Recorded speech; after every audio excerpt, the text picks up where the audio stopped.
Hi Legion, John Hittler, co-founder of Evoking Genius and co-creator of the Genius Discovery Process with another edition of Pure Genius. You've heard it before. You're either growing or you're dying. Now whether that's a plant in your backyard or whether that's your philosophy for life, it's true. I was recently back at my parents' house in the Midwest. They are, as I call it, centrally isolated. They retired 10 years ago. They're in their early 80s. They've still got the portable phone that they forget to put into the charger. So when you call, of course the phone is out of batteries and it goes right into voicemail, and then they complain that they haven't heard from you. Yeah. One's an uptrend and one's 1 foot in the grave. And which are you? You wouldn't be watching this if you weren't in the camp of growing. Growing is trending upward, striving, getting better every day. Well, there's lots of ways to do that.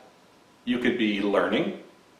I love people who have an ethic around continual learning, whether that's how to make your own sushi or how to learn how to salsa dance, or whether it's learning a new skill at work or something that makes you a better parent. It's all in the form of learning. Great. Maybe it's shifting. Maybe you need to shift due to circumstances. You've got a product, competitor, or some disruptive technology that came into your marketplace and you need to shift. It's all about growing. It's all about adjusting. It's all about learning. Well, there's another form as well, and that's even more severe, which is what we call transformation. That's a complete redesign or complete reboot by choice. Oh, well, I coach CEOs, entrepreneurs, team leaders, and individuals every day to create lasting behavior change by making transformation safer and more attractive than standing still. That's what we're about today. Here's what we're going to take on. When do you shift or learn or position yourself differently? And when do you transform? When do you do a full reboot? It's a good question. Now the truth is, if you're cutting a board in half, you need the right tool, don't you? You don't show up with a screwdriver or a hammer to cut a board in half. Same with answering our question. Which tool do you use to learn or to shift or to reposition, and which do you use to transform? Neither is better or worse, you just use a different tool. Well, here's our underlying philosophy before we launch, and that is you're either growing or you're dying. Ready to play? Great, let's spin the big wheel. So like we said, what tool do you use for the job? Doesn't matter. We use the right tool. If you're hanging a shelf or you want to pound a nail in the wall, you need a hammer and a nail. If you want to cut a board in half, you need a saw. Let's get the right tools for the job. So what we're going to start out with, I'm going to black out the screen, and what we're going to do is we're going to see the distinctions, the differences between a learning tool and a transformative tool. Capiche? Okay. So the screen will black out. Sadly, you won't see my pretty face anymore, but there's a price, there's a reward to be gained by seeing stuff on the screen. So let's call column 1 learning and column 2 transformation. Again, neither's better or worse, neither's right or wrong, they're just different. So first question, or first distinction, what's the objective or the end result in both? Truth is, it's the same.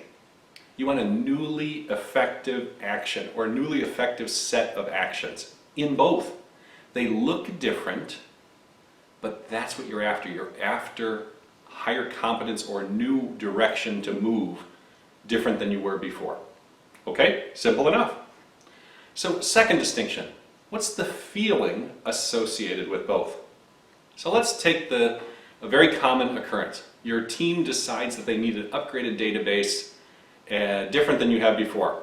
Uh-oh, new database means I gotta learn how to use the darn thing. You input the data differently. How do you merge it with email? Where do you put the notes? How do you have it integrated into your marketing campaign? Oh, gosh darn it. I don't know how to use the new one. I did know how to use the old one, but we've decided that the new one is more necessary to get us where we want to go. So you have to learn how to use it. Okay? Well, in contrast, let's take a transformational example. Let's say For a long period of time, you've simply felt exhausted. You get up in the morning, you're tired. You go to bed at night, you're exhausted.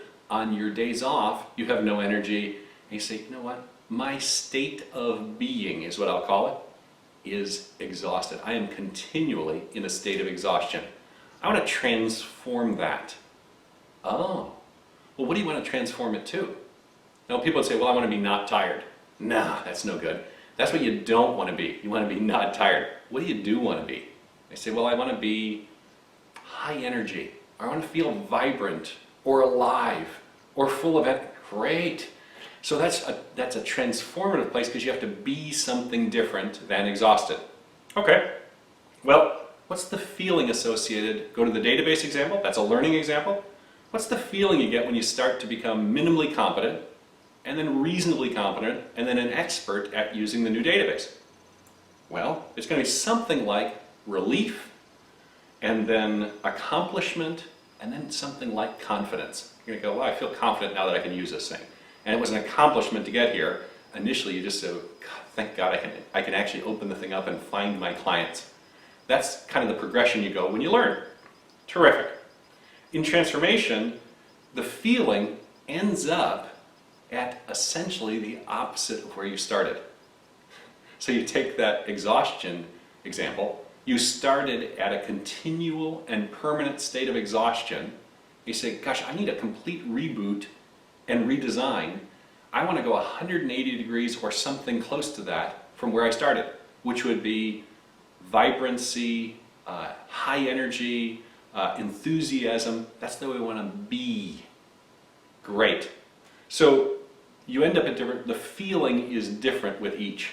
Again, one's not better or worse, they're just different. How about the effective methods used to succeed in learning or in transformation? In learning, there's several. One is a training program, and if you bought the software, you probably invested quite a fair amount, if your company did. Probably it came with training, or maybe you paid additional for the training, but there's training. There's learning. If you want to learn how to salsa dance, you hire a teacher and you go learn. Maybe it's a YMCA class, maybe it's a private teacher, maybe it's a YouTube video, but you're going to learn. Or maybe it's a skills development thing, like you want to become a team leader. So you go, gosh, I've never been a team leader. I need a mentor. So you engage or you hire a mentor, which is great.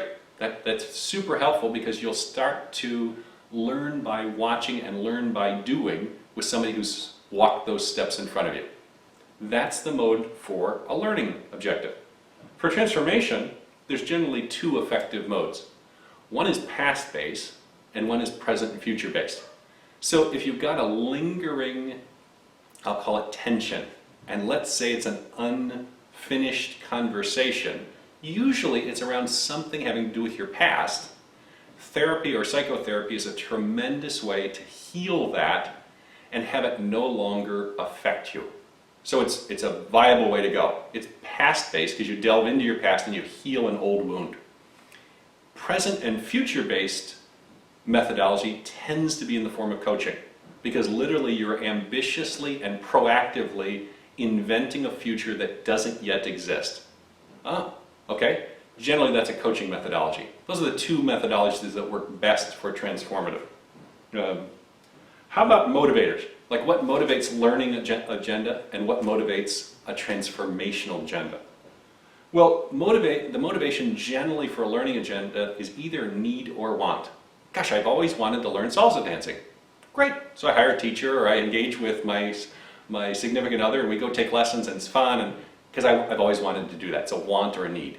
The database, you go, well, I've got to be able to function at work. I need to know how to use this thing to be productive. Great. I'm going to learn, I'm going to train, I'm going to develop some skills. Those are generally the motivating factor. For transformation, it's a little bit different. It's almost always purposed or intentionally based. And by that I mean you literally want to be or become more of who you've always wanted to be or someone you have never been. Gosh, that's not kind of funny language.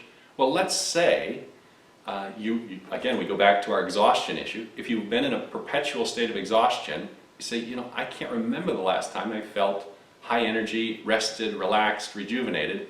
I literally want to become something that I haven't been in a very long time, or something I've never felt in my whole life. Terrific. That's purpose, or what I'll call intentionally based. You have an intention to become high energy, or more high energy.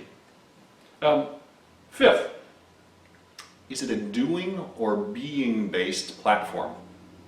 What? Doing or being? What do you mean? Well, generally speaking, what you get at the end of either one is effective action or newly effective actions. We talked about that. For learning or mentoring or skills development, it's about, can you do the required skill? Like, can you become a team leader? You have to have skills, like you have to be able to do team leadership. Terrific. It's primarily skills-based or doing-based. In transformation, it's almost entirely being-based, or what you might say becoming-based. Being like short for becoming.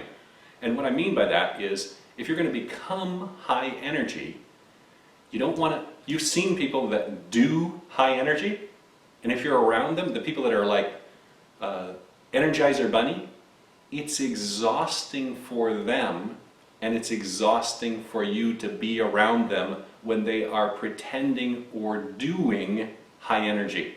It takes twice as much energy to do high energy than to be highly energetic, if you get the distinction. So transformation is almost entirely being or becoming based, and once you become high energy, it shows. People say, "You got a new haircut, don't you? Have you lost weight?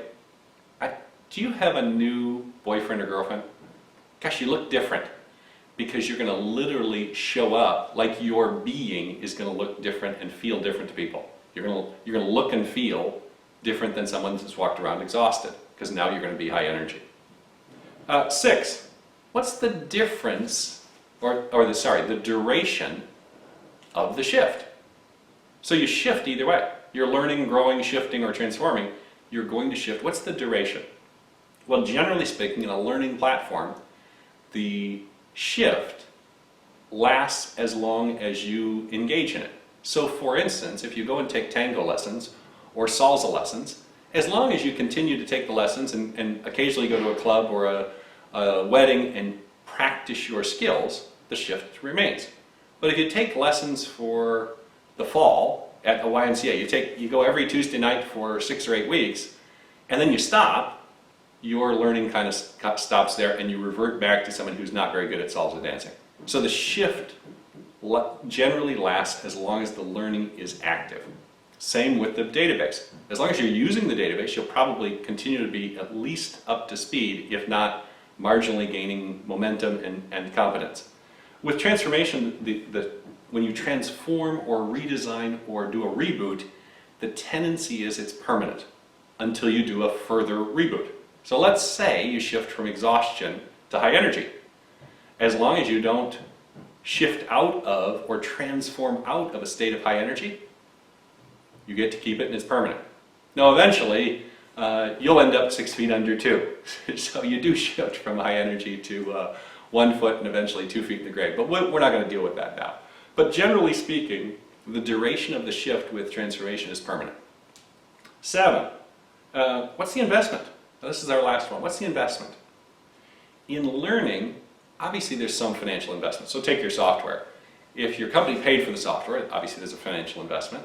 If they then either got the training as part of the investment or had to hire on the training additionally, there's more financial investment. But really, generally speaking, in a learning platform, it's time spent. So whether you go to YouTube videos or books on tape, or whether you're reading or podcasts or TED Talks or going to dance classes or software training for your new database, there's a significant time investment. You have to practice, you have to put your time in. And there's financial investment as well. Kind of stay away from the financial investment because that can be all over the map. With transformation, the investment, it's interesting, the investment is primarily intentional. And you say, what is intentional? You say, well, you can't say, I will be very intentional and very purposeful in my shift towards high energy as soon as I get some more energy. Nope. You have to come to the table fully invested, what I call playing full out, with your intention to shift from a state of exhaustion to a state of vitality or high energy. Your intention is the initial investment even before you start anything else. It's an odd way of saying it, but that's exactly how it works, because you're shifting your being, not your skills. See the difference? So those are the distinctions. And again, remember, we're starting with the basic premise. You're either growing or you're dying. So now the real question: when do you take on a learning platform? When do you take on a transformational platform? The answer, we kind of answered it in a backhanded way, is when you want a permanent shift, you look to transform. When you want skills development or incremental progress, you use a learning-based platform. Remember, we just want the right tool for the job. So, how can we help? We do coaching from a transformational platform. We also do training or skills development with transformational tools. We use the same tools, one with a different purpose: to develop skills. The other is to transform the human beings individually or corporately or as a team using transformational tools. You decide which one's right for you, and we're happy to help.